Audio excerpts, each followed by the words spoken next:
Olá, meu nome é Dalton Rotten e eu pertenço ao grupo de Alfa Ômega da Paróquia do Santíssimo Sacramento em São Paulo. O homem não está só. Você me diria, é verdade, a raça humana não está só, pois estima-se que a população mundial é cerca de 7,9 bilhões de pessoas. Mas internamente, quem compartilha nossos pensamentos? Será que estamos sós?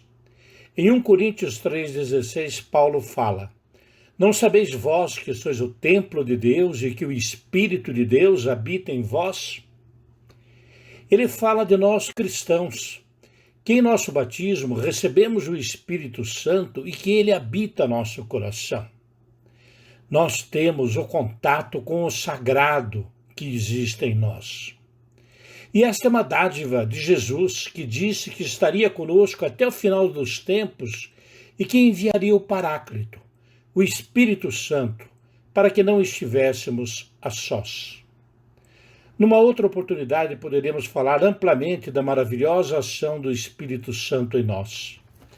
Hoje gostaria de falar de uma ação específica, que é sua inspiração para a nossa oração. Paulo diz aos Romanos: Outros sim, o Espírito vem em auxílio à nossa fraqueza, porque não sabemos o que devemos pedir nem orar como convém. Mas o Espírito mesmo intercede por nós com gemidos inefáveis. Tendo em vista que nosso conhecimento é parcial e, além do mais, vivemos cheios de temores, apegos e ansiedades, não sabemos direito o que pedir, como rezar. Mas o Espírito Santo vem em nosso auxílio para que possamos orar de maneira piedosa e sábia. O Espírito Santo é Deus, é a terceira pessoa da Santíssima Trindade e existe desde todo sempre. Este é um mistério da nossa fé que conheceremos totalmente quando um dia estivermos unidos a Deus. O importante é reconhecermos a presença do Espírito Santo na história. Ele sempre inspirou o povo de Deus. E uma inspiração muito valiosa foi na elaboração dos salmos da Bíblia Sagrada. A Bíblia Sagrada é subdividida em duas partes, o Antigo e o Novo Testamento.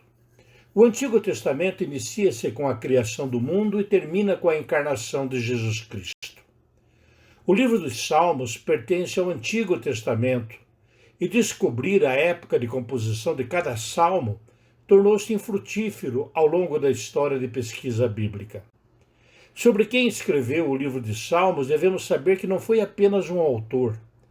Entre os autores conhecidos, temos o rei Davi, que tem creditado a ele cerca de 73 salmos. Temos também Coré, 11 salmos, Asaf, 12 salmos, Salomão, 2 salmos, o Salmo 72 e o 127, Moisés, o Salmo 90, Etã, Salmo 89, e um salmo compartilhado entre Emã e os filhos de Coré, Salmo 88. Além desses, temos ainda uma boa quantidade de salmos que são chamados de salmos órfãos, devido a não se saber exatamente quem foram seus autores. Assim, não é possível saber exatamente quem o escreveu, o livro de Salmos, com exatidão. Sabemos o nome de alguns autores e de outros não, mas sabemos que toda a oração do Salmo foi inspirada por Deus, foi inspirada por seu Espírito. Agora, todas essas indicações de autorias que temos no próprio livro dos Salmos nos mostram que essa coletânea completa, com 150 salmos, tem levado cerca de 800 anos para ser composta e reunida, pois temos desde a autoria de Moisés até autores de algum tempo próximo ao reinado de Salomão. Não se sabe exatamente como o livro de Salmos tomou a sua forma atual, contendo esses 150 salmos. Ora, o livro de Salmos trata de uma infinidade de assuntos. A diversidade de autores ajudou a criar uma diversidade muito grande de temas. Seus conteúdos podem ser resumidos em algumas categorias de poemas que nos ajudam a entender os principais elementos que foram tratados pelos autores nessa bela coletânea. Os principais são salmos de louvor, salmos messiânicos que falavam sobre o ungido Salvador que viria, Jesus Cristo, salmos de sofrimento, salmos sobre Sião, que é Jerusalém, salmos de lamento, salmos imprecatórios, onde os autores pedem a Deus o castigo de seus inimigos, salmos penitenciais, salmos de sabedoria, salmos históricos, narram a história do povo de Israel e salmos de confiança. Estas orações inspiradas tocam o coração do homem, mesmo o homem de hoje, pois falam a Deus do seu cotidiano, de suas angústias, incertezas, medos, louvam a Deus por sua grandeza e toda a sua obra. São fontes de energia e confiança. Deus se faz presente nestas orações. Faz parte das minhas orações da manhã a oração de um salmo. E olhando para trás, vejo o extraordinário efeito em minha vida. Gostaria hoje de fazer a leitura e meditação do Salmo 33. Então, sempre que vamos ler a palavra de Deus, nós devemos começar pedindo a presença e a ação do Espírito Santo, que é um inspirador de toda a palavra e é aquele que também inspira a sua reta interpretação. Então faça comigo esta oração. Vinde, Espírito Santo, me encha com tua verdade, justiça e amor, e nos renovaremos construindo um mundo melhor. Por Jesus Cristo, nosso Senhor. Amém. Bem, vamos lá. Salmo 33. Exultem em Javé, ó justos, aos retos convém o louvor. Celebrem a Javé com cítara, toquem para ele a harpa de 10 cordas. Cantem para ele um cântico novo, toquem com arte na hora de ovação. Pois a palavra de Javé é reta, e sua obra toda é verdade. Ele ama a justiça e o direito, e o amor de Javé enche a terra. O céu foi feito com a palavra de Javé, e seu exército com o sopro de sua boca. Ele represa num dique as águas do mar, coloca os oceanos em reservatórios. Que a terra inteira tema a Javé, que o temam todos os habitantes do mundo, porque ele diz e a coisa acontece, ele ordena e ela se afirma. Javé desfaz o plano das nações e frustra os projetos dos povos. O plano de Javé permanece para sempre, os projetos do seu coração de geração em geração. Feliz a nação cujo Deus é Javé, o povo que ele escolheu como herança. Do céu Javé contempla e vê todos os homens. De sua morada ele observa todos os habitantes da terra. Ele formou o coração de cada um e discerne todos os seus atos. O rei não se salva pelo exército numeroso, o valente não se livra pela sua força. Para salvar, o cavalo é ilusão, seu vigor todo não ajuda a escapar. Javé cuida daqueles que o temem, daqueles que esperam por seu amor, para livrar da morte a vida deles e no tempo da fome fazê-los viver. Quanto a nós, esperamos por Javé. Ele é o nosso auxílio e o nosso escudo. Nele se alegra o nosso coração, no seu santo nome confiamos. Javé, esteja sobre nós o teu amor, como está em ti a nossa esperança. Vamos agora fazer uma meditação a partir dos versículos deste salmo. Exultem em Javé, ó justos, aos retos convém o louvor. Celebrem a Javé com cítara, toque para ele a harpa de 10 cordas. Cante para ele um cântico novo, toque com arte na hora da ovação. O salmista nos convida a louvar a Deus, diz que aos retos convém ao louvor. Quando louvamos a Deus, nos conectamos com o sagrado, com aquilo que há de mais precioso. Louvá-lo por sua grandeza, por sua bondade, por toda a sua criação e, consequentemente, por nossas vidas. Pois a palavra de Javé é reta e sua obra toda é verdade. A Deus cabe todo louvor, porque sua palavra é reta, Toda a sua obra é verdade. Não há farsa em Deus. Ele ama a justiça e o direito, e o amor de Javé enche a terra. Deus ama a justiça e o direito, e este também é um anseio de todos nós. Temos esta convicção de que a justiça prevalecerá no seu devido tempo e a constatação de que o amor de Deus enche toda a terra. Deus não só criou, mas mantém sua criação. Todas as condições para que a vida se mantenha já foram dadas. A energia do sol, a fertilidade da terra, o ar que respiramos, ou seja, tudo aquilo que necessitamos. O que falta para alguns é fruto da injustiça, da má distribuição.